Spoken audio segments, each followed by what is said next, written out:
आचार्य चाणक्य एक साधारण सी झोपड़ी में रहते थे। उन्होंने राहत कार्य की घोषणा करवाई। अकाल से प्रभावित लोगों के पास गर्म कपड़े नहीं हैं, सर्दी का मौसम है, जो संपन्न है वे अपने अपने घरों से कंबल लाकर दे। घोषणा होने की देर थी, महात्मा के झोपड़े में कपड़ों का ढेर लग गया। चाणक्य अपने झोपड़े में बैठे थे, सामने कंबलों का ढेर लगा था, लेकिन खुद चाणक्य ने एक फटा पुराना कंबल ओढ़ रखा था। रात के समय वहां एक चोर घुसा, झोपड़े में छिपा वह चाणक्य के सोने की प्रतीक्षा करने लगा। इसी बीच कोई विदेशी चाणक्य से मिलने आ पहुंचा।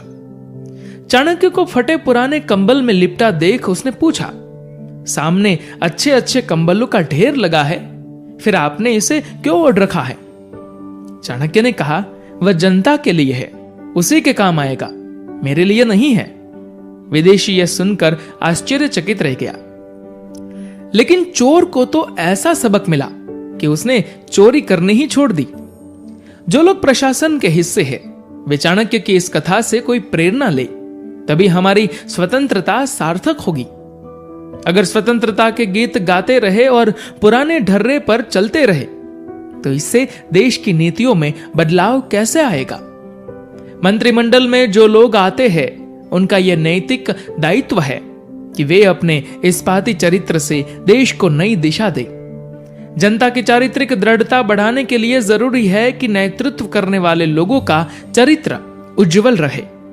हमने अभी गणतंत्र दिवस का समारोह मनाया है, लेकिन क्या सिर्फ समारोह मनाने भर से देश सही दिशा में बढ़ सकता है? बीती ताही बिसारी दे, आगे की सुधी ले।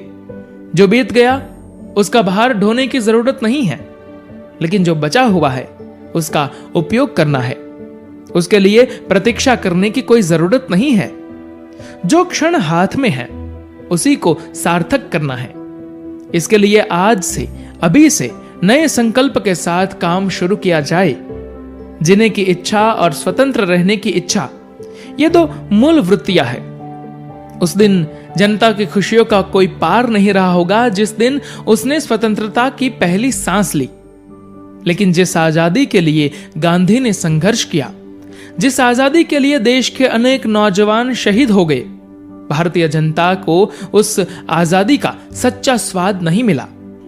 एक आजाद राष्ट्र की जनता कैसे जीती है, कैसे सोचती है और कैसे काम करती है, इसके अनुरूप वातावरण ही नहीं बन पाया। यहां उच्च वर्ग के लोग बहुत जल्दी विलासिता में डूब गए। जिन लोगों का पुरुषार्थी मन कुछ करना चाहता था, वे अभाव और आर्थिक विपन्नताओं से अपाहिज हो गए। स्वार्थी लोग समय के चूल्हे पर अपनी रोटी सेंकने लगे। ऐसे में राष्ट्र की चिंता किसे होती? इसके लिए दोषी किसे ठहराया जाए? क्या उन नेताओं को जिन्होंने लोगों को झूठे सपने दिखाए, या यहां की जनता को जो लोकतांत्रिक मूल्यों के अनुरूप खुद को ढाल नहीं पाए? राष्ट्रवाद के स्थान पर उसके मन में व्यक्तिवाद विकसित हुआ।